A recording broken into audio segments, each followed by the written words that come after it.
Hello everyone, as always it is good to see you. This is the second edition of our campaign Netra Suraksha, India Against Diabetes. India has the second largest population of diabetics in the world, 77 million. In episode 1, our experts had stressed on the importance of getting your eyes screened regularly, especially if you have diabetes, to keep your vision safe. How do you know if you should get your eyes checked? Here is what you can do to find out. As part of the Netra Suraksha initiative, we have launched a self-checkup questionnaire that will help you evaluate if you have any concerning symptoms that require immediate consultations with an eye doctor. You can check out the Netra Suraksha self-checkup questionnaire on www.news18.com/Netra In today's episode, we are focusing on diabetic retinopathy, one of the main eye problems caused by diabetes. Something, if left untreated, can even cause blindness. 90% diabetics don't even get themselves checked for it till their vision starts deteriorating or getting affected. We have some of the best doctors in the country joining us today to tell us what the causes, the symptoms and treatment of diabetic retinopathy is, and most importantly, how it can be prevented. Let me introduce our panel of doctors today. Dr. Dinesh Talwar is a senior consultant at the Center for Sight, New Delhi, and senior consultant Indraprastha Apollo Hospital, again in New Delhi. Dr. Chaitra Jayadev is a senior consultant at the Narayana Nethralaya Eye Institute in Bangalore. Dr. Anoop Misra is the executive chairperson, Fortis CDOC Hospital for Diabetes and Allied Sciences. He's also the director at the National Diabetes, Obesity and Cholesterol Foundation. He's also the president of the Diabetes Foundation of India. And Dr. A.J. Unnikrishnan, he joins us as well today. He's the CEO and chief of endocrinology at the Chellaram Diabetes Institute in Pune. Doctors, first of all, thank you very much for your time. Thank you for sparing your time from your busy schedules to speak to us. Dr. Talwar, I'm starting with you first. As an ophthalmologist, what are the challenges that you see in diabetes-related eye disorder management for a patient in India? I think the first challenge is to be able to have access to an ophthalmologist. And while it's very easy to say, look, everybody needs to have a checkup, if you really see the proportion of our population which cannot afford medical care, I think that itself is the first challenge. And it's not that that diabetes spares the people who are poor. So the first thing is access for all for screening for diabetes. The second thing is awareness that there is a need for screening. So people are not aware that they need to come regularly for screening. So that awareness needs to be created so that they come on time. And once they do come, and some of them will be found to have some problems, the ones who have problems, getting them to come regularly as required, that's the third challenge. If all these three challenges are successfully tackled, I think the menace of diabetic blindness can be tackled to a large extent. Dr. Chaitra, what is the primary cause of DR and how does it affect your eyes if left unchecked? So it's a microvascular angiopathy. Basically, the microvessels in the retina are affected and pretty much in the rest of the body as well. And retinologists are the only specialists who can directly visualize the blood vessels, which is very, very difficult in other organs. So the minute we dilate the pupils and check the retina, you have stages from mild, moderate, severe, very severe, up to the proliferative stage. Now, how does it affect the vision? Is at least 10 to 11% of patients with diabetes or diabetic retinopathy have sight-threatening disease, which means either they have macular edema, which is again treated with injections, or they have a more advanced proliferative diabetic retinopathy. So these are the two primary conditions which can affect the sight of a patient. Now, what predominantly happens is that most patients attribute their vision loss or visual discomfort to either cataract, because they have most awareness about cataract, or they think that they have an eye power or refractive error. Because even when they come to the hospital and we tell them that you need treatment, you need injection, you need surgery, the first question that they ask is, doctor, can you not just do a cataract surgery? Doctor, can you not just give me glasses? See, it's not as simple as treatment with the glasses or with drops. They do need lifelong follow-up and treatment. And most important, I'm stressing it again, is a regular follow-up. what happens is the minute we treat the patient and their vision improves, automatically they assume that it's a one-time treatment. It is not so. Just like how diabetes tends to be a condition that is chronic and needs lifelong monitoring, so also the complications of diabetes, be it diabetic retinopathy or any other part that's affecting the body, needs monitoring by the physician. It is not a one-time treatment. That is something that we must emphasize, and a regular monitoring as suggested or as advised by your retina specialist must be followed. Dr. Anoop Misra, if I'm diabetic, am I at the risk of losing my vision? Once we talk about eye to the patient, we start with the softer tones. We say that these are the complications: eye, kidney, nerve, heart. All these can occur if your diabetes is not controlled, your blood pressure is not controlled, your cholesterol is not controlled, and your weight is not exactly the way we want it to be. And also, the rest of the organ systems should be in absolutely good health. Then your eyes will be protected. This is how we start. We don't scare them straight away. And then we say, if these are not done, then over a period of time, your eyes will be affected at the back of the eye. See, the patients don't understand diabetic retinopathy. They only understand cataract. So they say, oh, my vision is okay and my cataract is developing and that's why my vision is going down. So you have to tell, this is the back of the eye, this is the most important area which makes you see. This is what will be affected. And then there may be a small chance that you may become blind. This is how we explain to the patient. Most of the patient will understand like this. Dr. Unnikrishnan, what changes can a diabetic patient make to their lifestyle, their daily routine, food habits to keep diabetic retinopathy at bay?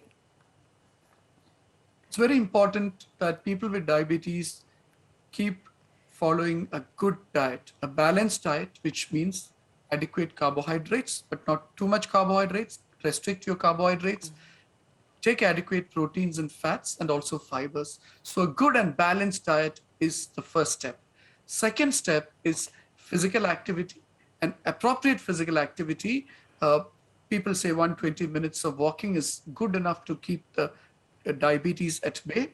Reducing stress. Stress is a very integral part of modern life, and we must learn to reduce the stress.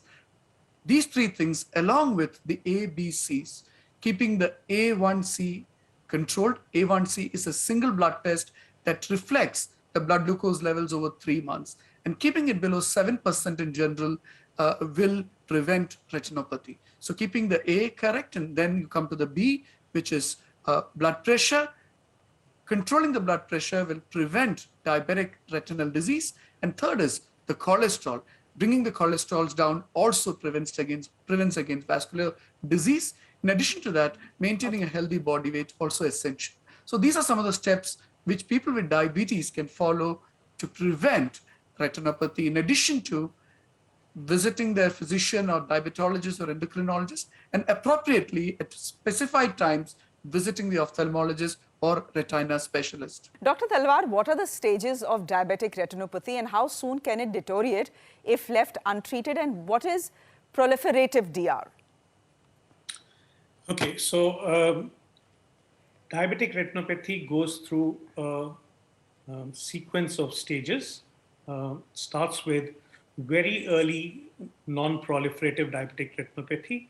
That becomes moderate, then severe non-proliferative diabetic retinopathy, and finally you have proliferative diabetic retinopathy. Basically, non-proliferative diabetic retinopathy stages when you have a few hemorrhages, some what we call microaneurysms within the retina, and then becomes more severe. You have small infarcts, microinfarcts. That's what we call them, soft exudates. They develop, and finally you develop proliferative diabetic retinopathy, which is the formation of new vessels on the surface of the retina. These new vessels are fragile and they have a tendency to bleed. And when they bleed again and again over a period of time, they scar. And when they scar, they finally cause a retinal detachment, what we call a traction detachment. It just pulls the retina off from the surface and causes blindness. So basically, proliferative diabetic retinopathy is scary because it causes severe vision loss. It causes total blindness. So we want to prevent this stage from coming. And we can prevent that by delaying the rate of progression of the diabetic retinopathy. And B, if it comes, we want to treat it.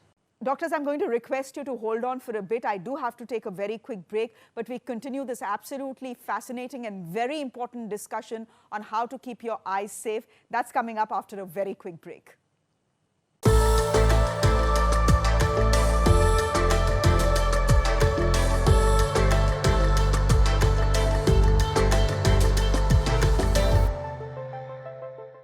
Welcome back. Some of India's top doctors are talking to us about diabetes and its associated complications as far as our eyesight is concerned, specifically diabetic retinopathy, which if left untreated can cause blindness.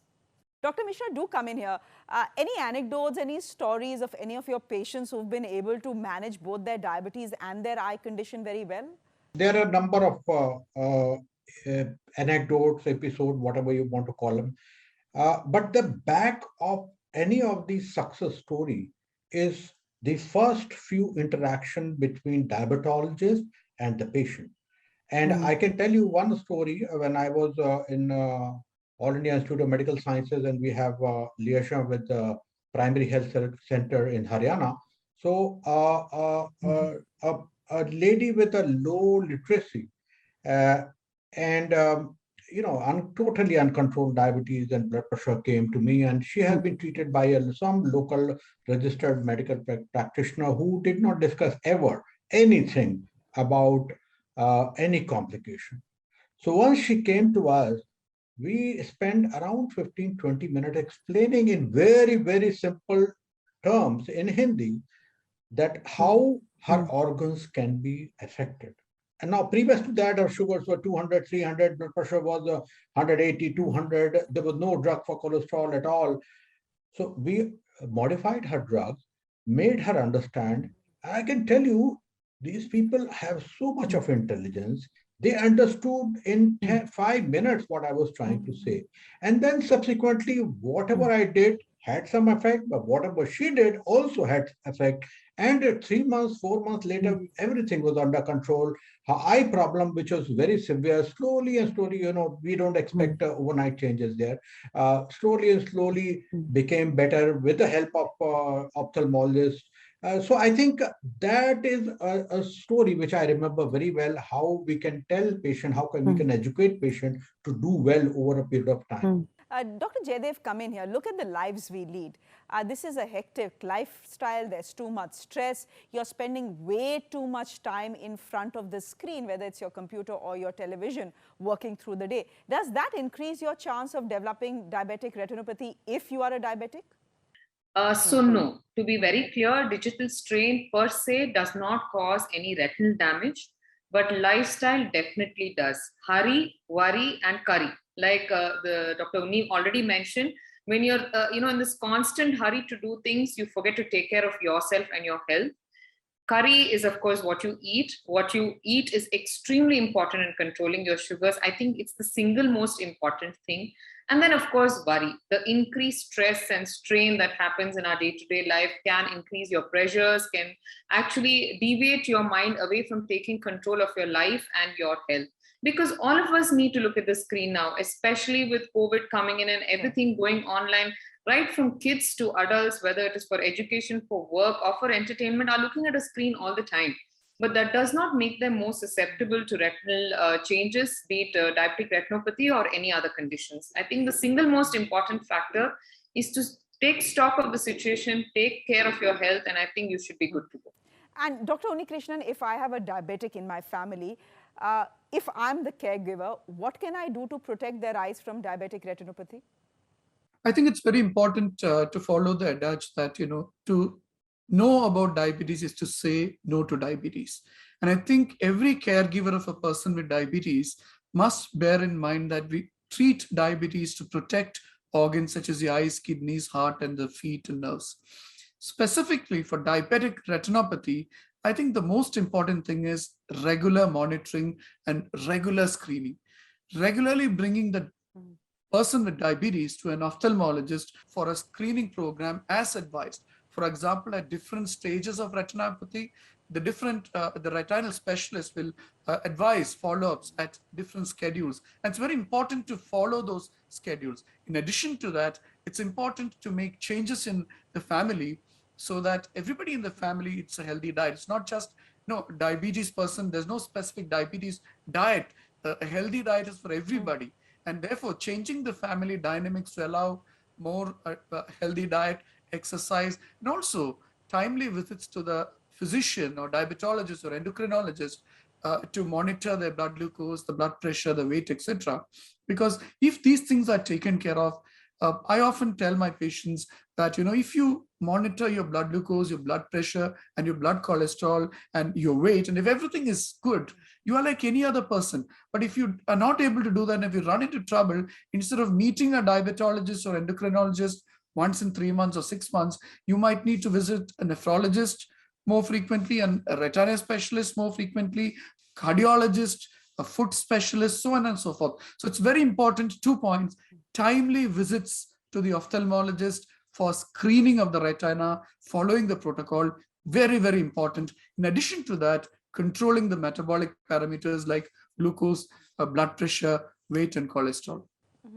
Dr. Talwar, come in here. Why is regular screening for diabetic retinopathy so important? What can I do if I'm a diabetic to get my eyes screened? Can I get my eyes tested for diabetic retinopathy at any eye clinic? And how often, very importantly, should I get my eyes tested? We'll go through them one by one, huh? Just in case I missed the question. The first thing, you can't look into the kidney, you can't look into the heart, but you can look into the eye. It's the window. It lets you know what's going on at a microvascular level in your entire body. If there are changes occurring in your eye, chances are you've got changes occurring in your kidney, chances are there are changes occurring in your heart. So that's the first important thing. It's not just what will we do for the eye, but it's also, it will warn you that other parts of your body are also getting affected. So besides, now, one, it'll tell you what's happening to your body. Two, if we catch you on time, we can catch the earliest stages of the diabetic macular edema. We can catch you before you reach a stage that you bleed inside the eye and lose vision. And so we can prevent the vision loss in many of the patients. So that's the second part. Okay. So these are the two important things, why it's important to follow up. May I have the other two parts of your question? What can I do if I'm a diabetic to get my eyes screened? Can I get my eyes tested for diabetic retinopathy at any clinic? People have an idea that you can go to an optician, ask him to check your vision, and that's it. No, your vision can stay normal for a long, long time, and then suddenly you have a loss of vision. So it's important to go to, if you go to a general ophthalmologist, you have to ensure that he does your examination after dilating your pupils. The right thing has been done when he dilates your pupils and then he does his checkup. Or you go to a retina specialist, he will never see you without dilating the pupil. We are at the fag end of this debate, so I'm going to ask all doctors for their closing remarks, 30 seconds each. Dr. Talwar, we can start with you. Come for checkups if you're a diabetic. And if you have a problem, please get that treated on time. And it is not just the diabetologist, not just the ophthalmologist. It's a mutti. You have to work together. The patient, the diabetic specialist, and the ophthalmologist have to work together. And with that, your vision can be kept normal or at least close to normal for a long, long time. Dr. Jayadev?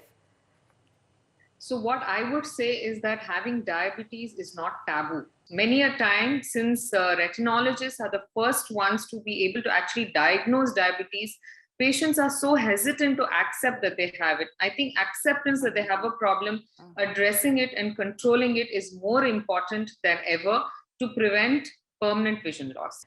Dr. Misra? Yeah, okay. For me, the first and the most important thing is to educate the patient. And if we educate the patient well, all the points which Dinesh has said and everybody else has said will be covered right at the first go. Now, then becomes that if those education are put into practice or not, there is a wide disparity even in that.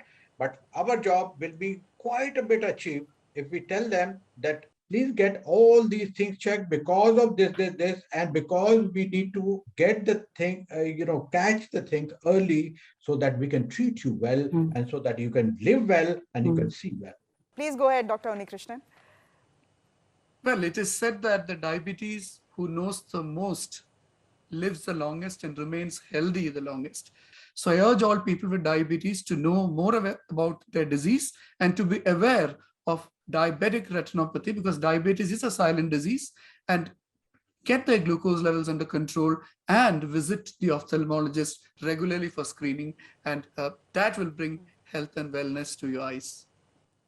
Doctors, thank you very much for your time here on this initiative. It's been a very enriching experience. We have learned a lot. I hope our viewers have learned a lot as well.